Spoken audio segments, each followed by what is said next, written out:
huge ACC dub for the Fighting Jackson Holzers. Yeah, let's bring in the squad. You're talking ball with the ACC Squad. From Florida State to North Carolina, from Syracuse to Miami, and from NC State to California, it's the local experts of the Locked On Podcast Network, bringing you scoops, breakdowns, and the most comprehensive preview of the upcoming ACC weekend. Hang on, it could get loud, it could get heated, and it will definitely be fun. Squad up, you're part of the ACC Squad. This episode of the ACC Squad is brought to you by FanDuel. Place your first $5 bet, and you'll get started with $200 in bonus bets guaranteed. Visit FanDuel.com to get started. A lot of teams were on bye last weekend, but it didn't stop some important games from happening. We are the ACC Squad. I'm Alex Donno from Locked On Canes. We got Jackson Holzer from Locked On Syracuse, who got the dub over Kenton Gibbs and Dalton Pence from Locked On Louisville. We got JJ Jackson from Locked On Blue Devils. They've got an important job this weekend against the Florida State Seminoles at home. Of course, Grayson Dalton Pence with us as well from Locked On Louisville. Grayson Boone from Locked On Wolfpack. I feel like the answer to this question has got to be Jackson Holzer today, but I'll ask, who's buying the first round? I'll take it. Big win over NC State. We handled our business. We were the favorite. 24-17 wasn't a perfect game, but you know what? Kyle McCord didn't put the ball in harm's way. They ran the ball effectively. They got the W. I think it would have been a whole lot worse if we had a kicker, but that's besides the point. Now we're sitting at 5-1 at the halfway point. It's a good start. Next week is Pitt. That is going to be a big one for Syracuse and whether or not this team is really a contender or not.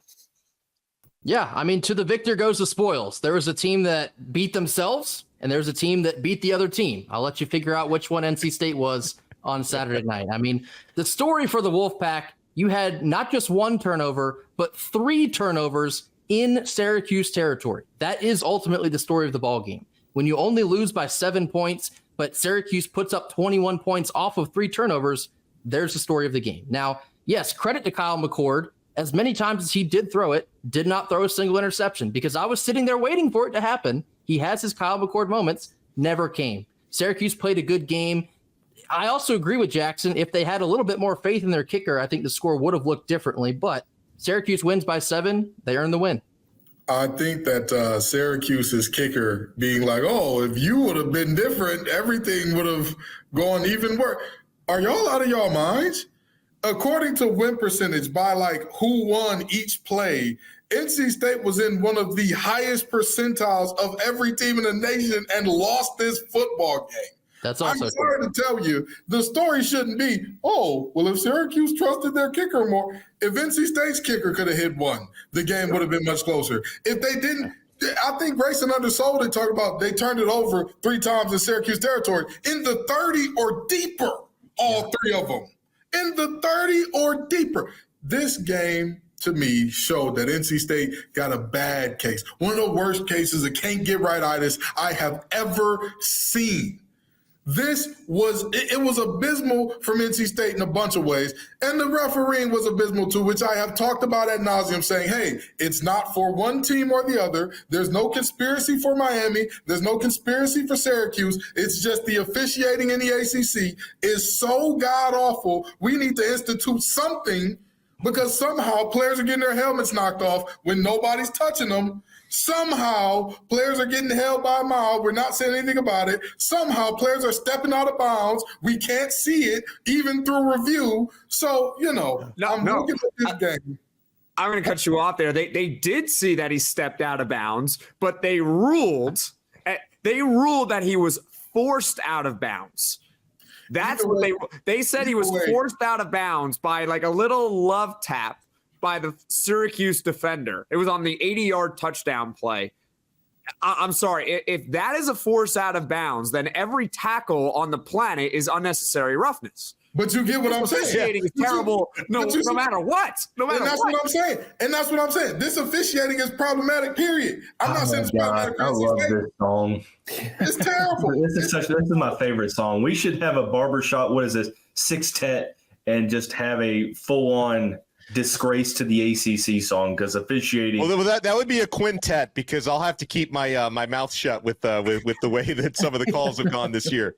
Actually, Don't worry, Donno. It's coming. Miami's going to get a call against them. For sure. You're going to be like, what the bleep? It's and it won't come this week. It's everyone. It's not coming this week against Louisville. I promise you, you take to the bank. It's minus 650 the odds of Miami getting every call going their way this week. Trust me, that's nothing against Miami. It's because the ACC is under contract to officiate Louisville a certain way, it seems. But even with Donno, the no kneel down game, people forget that was a fumble that shouldn't have been ruled a fumble. And Donno and I talked about the illegal man downfield in the Cal and Miami game, where there was also a face mask in that same play against Cam Ward that was missed. This is infuriating because all of these massive plays, these are not small calls being missed. So again, NC State did not show up. They did have, or I'm sorry, let me not say it didn't show up. In the biggest moments where the game mattered most, all of a sudden they forgot how to play football, forgot how to hold on to the ball and whatnot. But the narrative that, if Syracuse just trusted their kicker. Well, if you take away 3 plays from NC State, this is not even an argument of who wins this game, even if you trust your kicker. We won the game. Well, and that was one of, there were several close games. There were several close games in the ACC over the weekend. And another one of those was Dalton Pence's Louisville Cardinals against Virginia. Now there was, and we were talking a little off there. You seem pretty down on the Cardinals right now. I mean, I will say I was very impressed by the performance of Isaac Brown, who wins ACC Rookie of the Week, finally dethroning Eli Holstein, who had taken it every single other week of the season, at least in the 5 weeks or 6 weeks that he had played this year. So big week for Isaac Brown. There's definitely concerns, though, on the Louisville defense. Talk a little bit about what was maybe a closer than expected dub against Virginia. Yeah, I mean, it's to the point to where, after the first couple of weeks when they lost to Notre Dame, I thought to myself, with how disastrous of a first quarter they had, they were going to bounce back. I feel like this is still a good team. Now, after 6 games, it's one of those cases of when somebody shows you who they are, at some point you got to believe them. And you're as good as your record states that you are. And you shouldn't have lost that SMU game. And I'm higher on the Mustangs than a lot of people. Virginia was another team that it shouldn't have taken the last drive of the game to go down and be able to move the football and win the game. I mean, Virginia's punter, I don't know if y'all watched the game, sent a punt right into the middle of his offensive guard's back. And thankfully, Louisville was able to get the ball on the other 15. And Isaac Brown was fantastic. But it's just a situation where Louisville just can't put it together. Bad offensive line play, a defensive coordinator that simply is just struggling to find the answers with a really talented defensive unit. So truthfully, Donno, I'm having all these questions, and the fan base has got all these questions that every week we're seeing the same issues over and over. And at some point, I'm starting to lose my confidence that they're going to be able to turn things around. And now you have perhaps the best offense that you'll play all year. So forgive me, Louisville fans, I'm not really all that confident in this matchup for the Cardinals. Well, and I look at it on the flip side.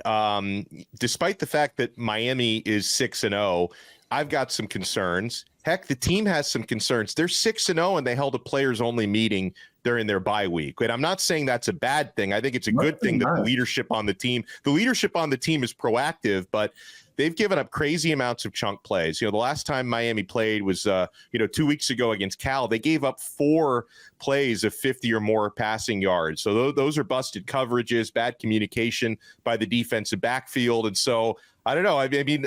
I know Miami has talent on defense, especially on the D-line, but Dalton, if they don't fix some of their issues, Miami, we could get into a shootout at noon on Saturday. Cam Ward and controlled chaos go together like peanut butter and jelly. I mean, he is fantastic when he needs to improvise, but he's even better in the pocket. And Louisville is getting hurries, but it's not equating to sacks. A lot of that is the lack of pressure on the interior, and Louisville's pass rushers love to go way downfield too far than they're supposed to. And Cam Ward, if you give him the time to throw, which Louisville has been doing, he's going to feast. I mean, the passing numbers speak for themselves, man. We got a lot more games coming up this weekend that we want to get into. It's a pretty loaded slate coming up, including the Fighting J.J. Jacksons taking on Florida State. Can they get it done? Because Duke has never beaten Florida State before. Louisville, Miami, ton of games coming up this weekend. My friends, we're only getting started. You want to keep it locked right here on the ACC Squad. Guys, and I already know you're keeping it locked to FanDuel because, yeah, you look at the games coming up this weekend. We have some big spreads. We've got some surprisingly close spreads. You do have Duke favored against Florida State at home. Blue Devils are trying to beat FSU for the first time ever. You've got Miami favored by 4.5 points on the road at Louisville. You do have Clemson, who's been rolling, by the way, big favorites, 25.5 points at home against Virginia, who came pretty close to knocking off Louisville this past week. So, guys, you can find all these numbers, all these spreads, and all these good times at FanDuel, America's #1 sportsbook. And NFL fans, you can start the season with a big return on FanDuel. When you get a hunch in the middle of the game, you can check out the latest stats, view live play-by-play, and so much more on the same page where you place your bets. You'll get started with $200 in bonus bets guaranteed when you place your first $5 bet. That's FanDuel.com, America's #1 sportsbook. Thank you so much for making this ACC Squad your first listen and your first watch today. We're available free wherever you get your podcasts. We're free on YouTube. We're part of the Locked On Podcast Network, your team every day. For your next listen, make sure you check out Locked On College Football. Spencer McLaughlin does an incredible job going around all the big games and all the big storylines. And friends, we got some big ones in the ACC this week. You have on Thursday night, tonight, Virginia Tech taking on Boston College at home. Friday, you've got Duke hosting Florida State. Miami at Louisville Saturday at noon.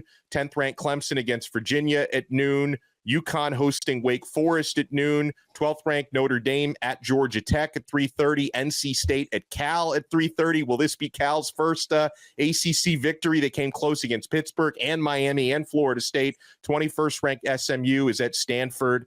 So which of these games, guys, do you think is going to have the biggest impact on the ACC standings this week? See, it's the big Dave Doran lobby that's trying to silence me.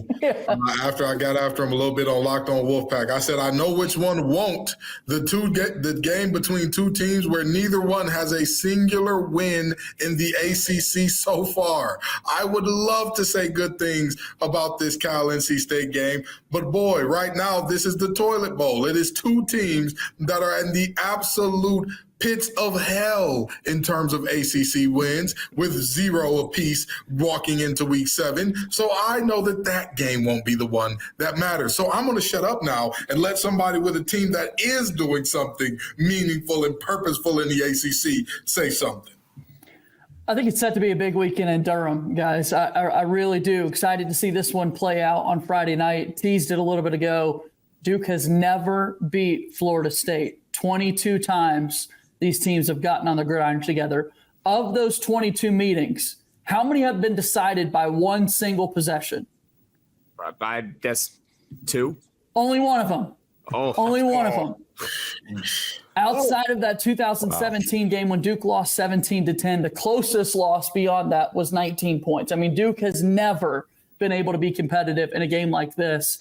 And our friends over at FanDuel think the Duke team is a 3-point favorite at home. It's Manny Diaz in his first year coaching against his alma mater in Florida State.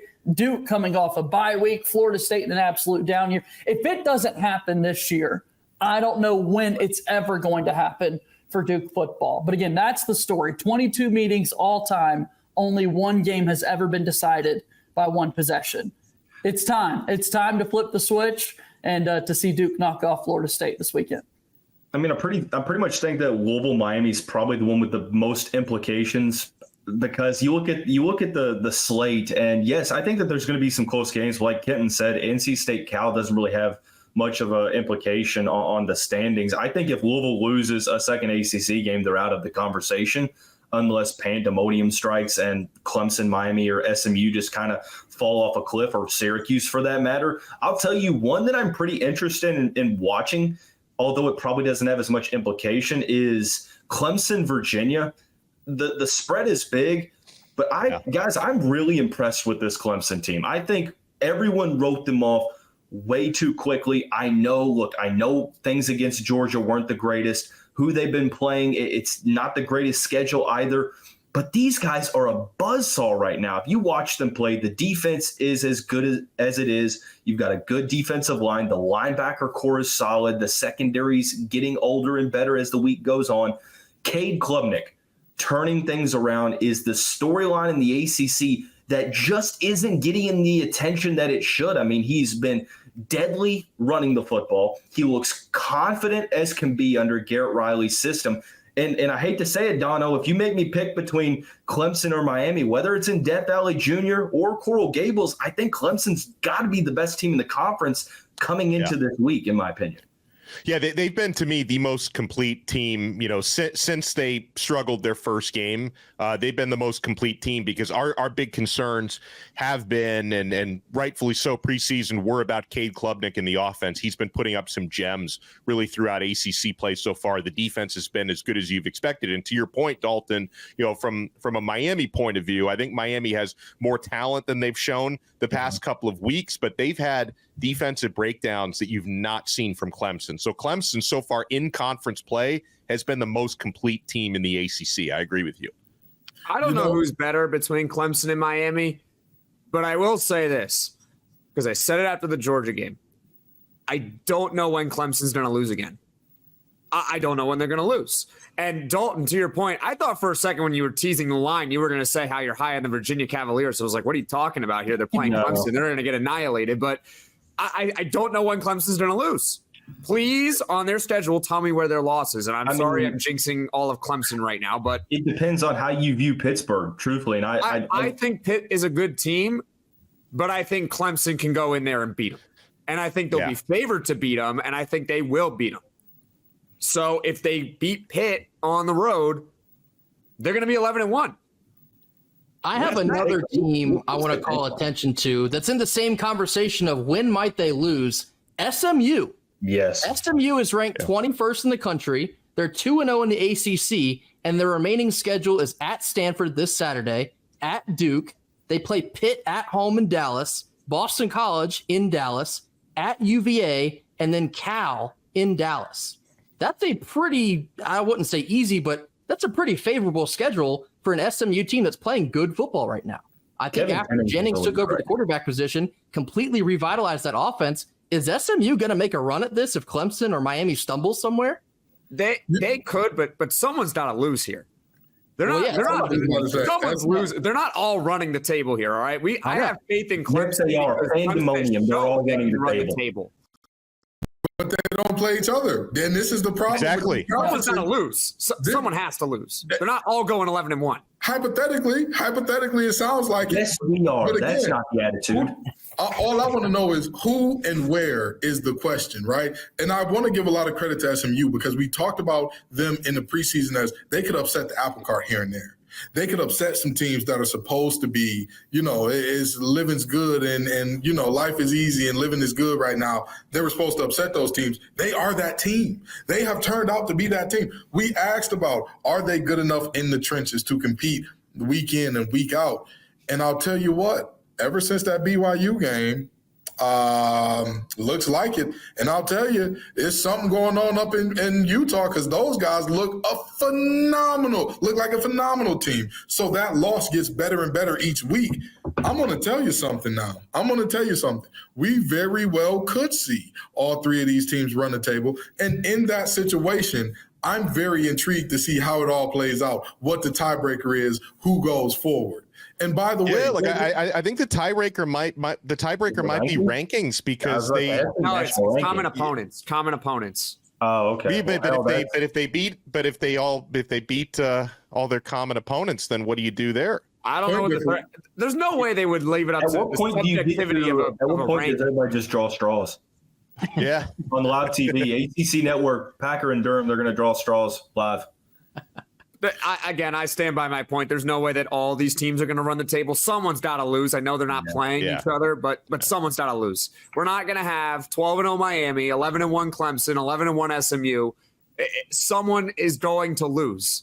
The question is who, and the question is when. Now, I am betting that Clemson is going to run the table. I think that Miami is not going to lose more than once. that leaves SMU, and as good as they're playing. Yeah, but if Miami loses once, that'll.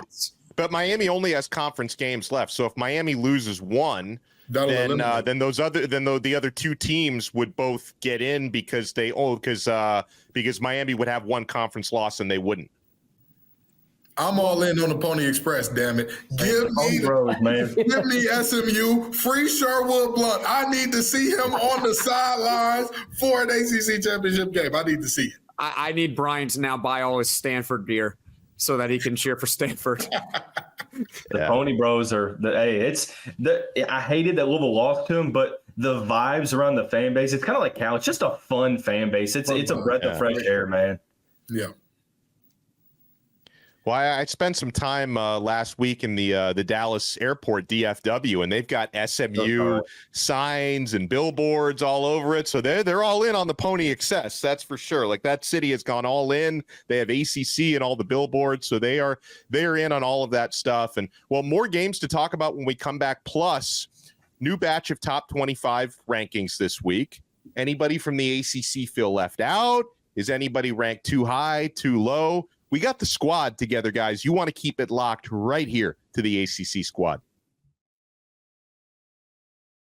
Guys, sometimes intimate moments can happen spontaneously, and we always want to be ready so we can perform in the bedroom.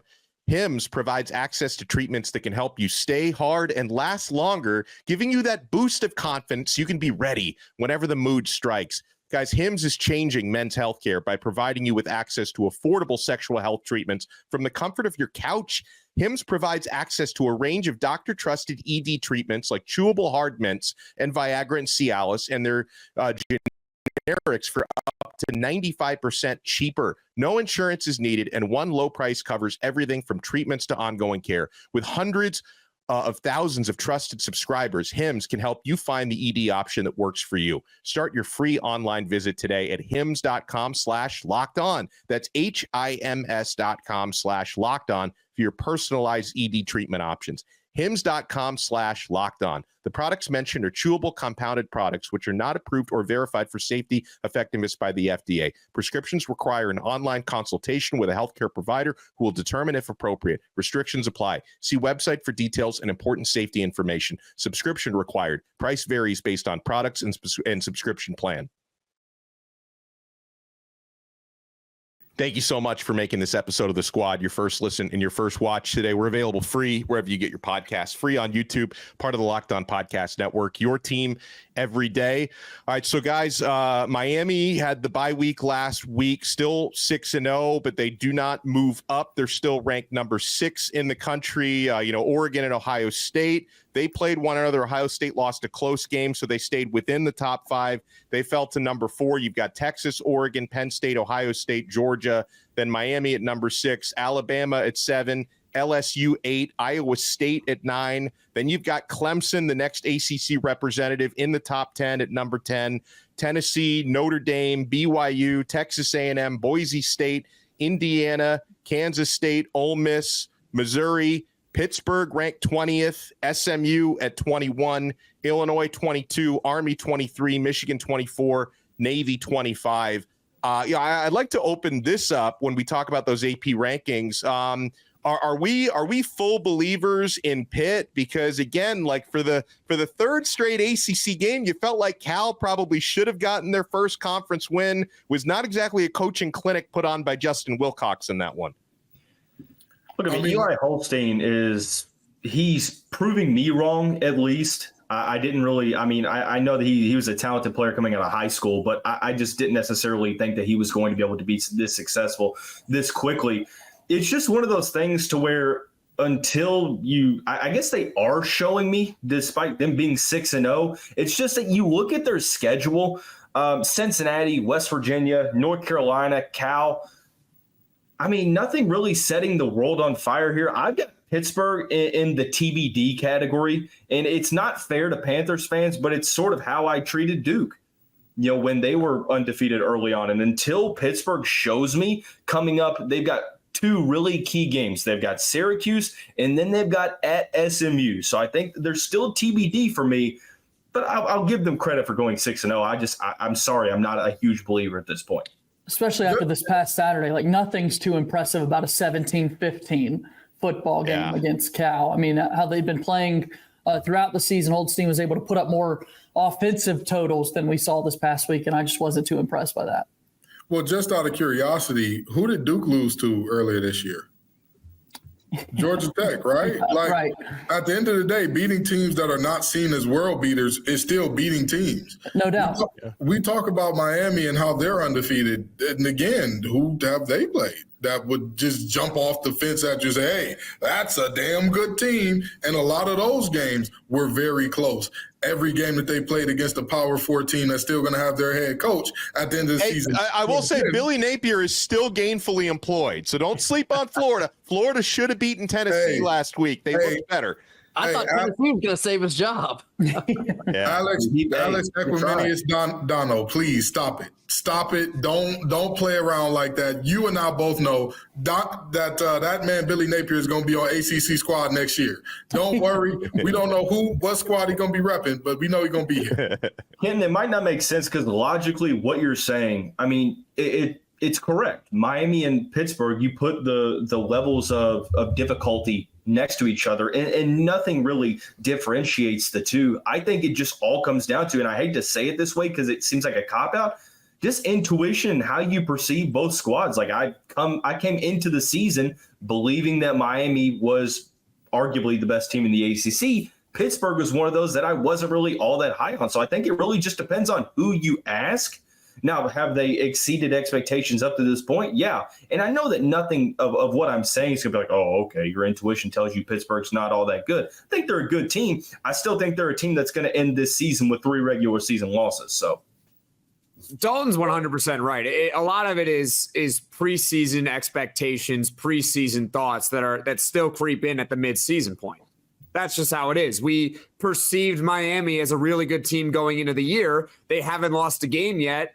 And when they escape with wins, we say, like, credit to Miami because, hey, they found a way to win. They came back from 25 against Cal. That's good by Miami. They're 6-0. Now they're 6th in the country. And then for Pitt, we're like, Pitt might be mediocre this year. Oh, look at that. They started 6-0, but they have a 2-point win against Cal, the same team that Miami just almost lost to. But that's neither here nor there. But all of a sudden, Pitt, you still need I need to see more because we didn't think you'd be good going into the year. Now, cooler heads are going to prevail here. I think Miami's better than Pitt, but it just goes to show you a lot of it is knowledge here, and it's going to make complete sense. And I would be like, yeah, just go ahead and show me the next couple weeks. All I know is this. If Miami runs the table, they dominate, Pitt has 3 losses, hey, it is what it is. We judge by that. But I'm sorry, I work in HR, and I've seen that meme a million times where it's like the handsome, attractive guy, and he's like, oh, that skirt looks great on you. And it's like flirting. And then it's the heavier set, more awkward-looking guy, that skirt looks great on you. It's harassment. Guess what? As a person who works in HR, both of them should be treated the exact same way. I'm sorry. I don't care that Miami is the sexy guy. I don't care that Cam Ward is the Heisman favorite or a Heisman front runner. I don't care about none of that. What have I seen with my eyeballs? What have I seen out of these two teams? And from neither one of them have I seen them go up against a world beater and put the world on notice. Even when they're playing against inferior opponents, I have not seen either one of these teams dominate in a way that's like, hey, you cannot compete with what they're putting out right now in terms of against ACC. But let me say one thing, though, because I watch a lot of college football, and honestly, there's only been one team in the country that's looked convincing in every game they played so far, and that's Texas. Yeah, that's it. And that's what I'm saying. So to me, it's not fair to say, oh, well, this team, they're escaping with wins and credit to them. They just find a way. And this team, oh, they're outplaying. They're outplaying expectations. They'll come back down to earth eventually. But that's how it works, though. That's what the whole rankings are about. That's the AP top 25. That's the college. That style points matter. Preseason expectations matter. It's all factored in. Style points can matter. Preseason expectation points? To hell with that. I'm sorry. I don't give a damn about none of that. You also make this point. You can justify that Pittsburgh is in the top 25. They 100% should be justified. Yes. But that doesn't mean that you as your intuition speaks. Like, if you were not sold on Pittsburgh coming into the season and they've beaten teams that really, in all honesty, aren't that great, you're still nothing that's – I mean, yes, being 6-0 is 6-0, and you deserve credit for that. But if you're asking me if Miami and Pittsburgh play right now on a neutral field, who's winning that? I'm putting my mortgage on Miami. I'm sorry. I don't know if I would go that far, but I don't know if I would put the mortgage on it. But I think I do it on FanDuel every weekend. Might as well put it on Miami as we speak. So shut up, my brother in Christ. You are the host of Locked On Louisville. If you put your mortgage up every week, you would be homeless. What are we talking about here? He didn't say on his team against the unders on the Louisville game. Yeah. That's how you triple that money. I don't know. Yeah, I'm not with him on the mortgage part, but I think to Dalton's point again, does Pitt deserve to be top 25? They absolutely deserve to be top 25. But if you put Miami and Pitt on a neutral field, I think we'd all agree Miami would be favored. They'd probably be favored by double digits too. Now anything can happen when the two play, but from the odds maker standpoint, Miami would be a double digit favorite on a neutral site. It's preseason expectations. It's going to happen. They're going to. Well, and anybody can answer this, but if you were going to do like your own power ranking, not based on record, just based on like top 5 teams in the ACC, I'd probably, based on the last couple weeks, I'd probably go Clemson number 1, Miami number 2, probably go SMU number 3. Then I don't know. I'd probably go. Dalton may not agree. I'd probably go Louisville, or maybe Syracuse 4 or Louisville 5, something like that. No particular order, but that's probably how I'd go. Duke, listen, Jackson, JJ, you've got an important job this weekend. If Duke goes out there and blows out Florida State, you're going to rise in my top 5. Here I was, preseason expectations. So top we're gonna 25. I thought we were talking basketball already, guys. I don't know about Louisville being that high, Donno, and I'm a huge Louisville proponent of Louisville. I'm going to be honest with you.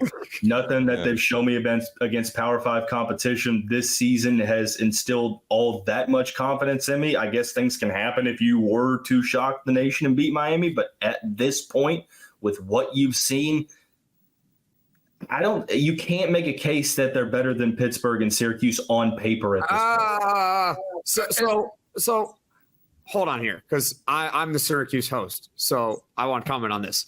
So I think the top 2, Donno nailed. I think we can all agree it's Miami and it's Clemson. I don't care the order. You can put them interchangeable. I don't care. All right. Then you have your 2. You got SMU, who's undefeated in the conference, right? Their 1 loss is to BYU, so you got to put them up there. And you got Pitt, who's undefeated, period. So those 2 are kind of in the same. And then there's this big group of teams in the ACC. And I think Louisville is in this. I think Syracuse is in this. Georgia Tech is in this too. Georgia Tech is in this, where it's either teams that they could emerge, or, you know what, they're not going to emerge. They got too many losses. But they can beat you. And I would put Louisville and Georgia Tech almost in the same category of like, I don't think they're going to contend in the ACC. I don't. But they can beat you. They're good enough to beat you. Yeah. And I think that's fair. I think that me and Jackson are on the same page for once in our lives, because there is no way that, Donno, how do you look at teams that have lost games to not good teams and say, oh, I still believe they're better than Pitt? Even if your argument is Pitt only beats bad teams, guess what Syracuse didn't do when Stanford came to town? I'm not talking about resumes. I'm talking about abilities, talent, ceilings. That's what I'm talking about. Like, I don't know if I'm convinced that Pitt is in my top 5. We'll see. We'll see the rest of the season. I'm gonna tell you like this. What did Matthew McConaughey say on what was that movie? What was it? Wolf of Wall Street? It's a weasel. It's a wazzle. It's a fugazi. It's a fugazi. It doesn't exist. It doesn't exist. I'm sorry to tell you. All this woulda, coulda, shoulda. If ifs were fifths, we would all be passed out somewhere. But here we are, very sober, with Jackson sipping his water, happy that his boys got a win because of a kicker being good. They could have won by more. That's where we are. We're in the real. Can we talk about the real discussion? Alex, are you going to allow me to drop my GoFundMe in the YouTube comments when Pitt and Miami play in the conference championship and I end up putting my mortgage on Miami and losing it all? I will allow you to recoup your mortgage. Yes. We will plug that GoFundMe and tell you to pay your bills. I'm not an FSU fan, so I'm not going to make this weird thing that I'm going to say and it's going to not happen and then I'm going to have to eat my words. Or eat? No, I'm not going to go too far. You'd much rather eat your words here, though. Yes. Can I ask Kenton? Kenton, do you think that Pitt's going to run the table? I don't believe so. No. Okay. So what's the like? I have him in that tier of like, hey, like right now they're 6-0. Like right now they're in good shape. They could do something. They're above the teams that have lost. But what I believe and what is tangibly before us are two different things. What I believe does not matter to the tangible realities of what we're seeing. If we're seeing Pitt go out there and beat teams, even if your argument is they do it unimpressively, okay, so do these other teams. And then it becomes, well, it's about preseason expectations. The goalposts move for teams like Pitt. They move against them, and the goalposts move for a team like Miami. And I'm not having that. Not here. Not for my watch. The history of college football. I mean, that's the history of like every college sport. The goalposts, the goalposts move. That's just the world that we live in. The original question that Donno asked was, do we believe in Pitt? And if, like to Jackson's point, if you don't believe that they're going to be this team at the end of the year when they have a better back end of the schedule, I mean, yes, you can give them credit for what they've done the first 6 weeks, but at the end of the day, if you don't think that they're going to be who they are right now, what does it matter if what you believe is not what's in front of you right now, if you still believe that they're not going to be where they are at the end of the day, is my question. If the question is who of these teams are running the table, the only team that I know, I'm like, hey, if that team loses, something had to have gone drastically wrong. The only team that I think is in that category right now for me is Clemson. That's it. Yeah. That's the only team that I will put there. So does that mean that I should also degrade Miami or put them to, hey, you need to go down a little bit because I believe you're going to lose again at some point in time? That's not that. Again, I don't deal. It's all factored in. It's all baked in, though. That's just how it works. Not for me. They're fine to be right where they are. I just don't think that they're going to stay there. That's the only thing that I'm saying. Fine to be where you are now. I'll allow it. That it's justifiable. You're 6-0. You've handled business. Other teams it comes down to the talent comparison, and this is just one example. But I mean, who would you have more faith in to run the table, Cam Ward or Eli Holstein? I mean, you can go position by position on that. If we're talking talent comparison, when has Miami ever lost a game to anybody in terms of talent comparison? When we talk about getting on the damn field, putting the ball down, kick the ball off, somebody's got to tackle somebody, somebody's got to block somebody, somebody's got to have more points than the other team at the end of the game. Have we talked about Miami consistently as being that team? Because every season, preseason, Miami's back. Oh, This is the year. They're back. They're ready. Doubt. And it just doesn't shake out that way. I don't know. When was the last time Miami was ranked this high? Donno, you would know this. When's the last time Miami was ranked this high? 2017. When was the last time they had a Heisman frontrunner? 2002. They had two Heisman finalists, but they came in 4th and 5th. 2001, Ken Dorsey came in 3rd. There you go. That's why Miami is where they are. Yeah. That's it. Yeah. Well, we'll see who emerges victorious week 8 inside the ACC. Cheers to week 8. Yeah. Cheers to week 8. Yeah. And JJ, you know, I'm rooting for you guys pretty hard this week. So let's get it done. Huge shout out and thank you. Yeah, to Jackson Holzer, Kenton Gibbs, Dalton Pence, JJ Jackson, Grayson Boone. I am Alex Donno. We'll talk to you guys again next week right here on the ACC Squad.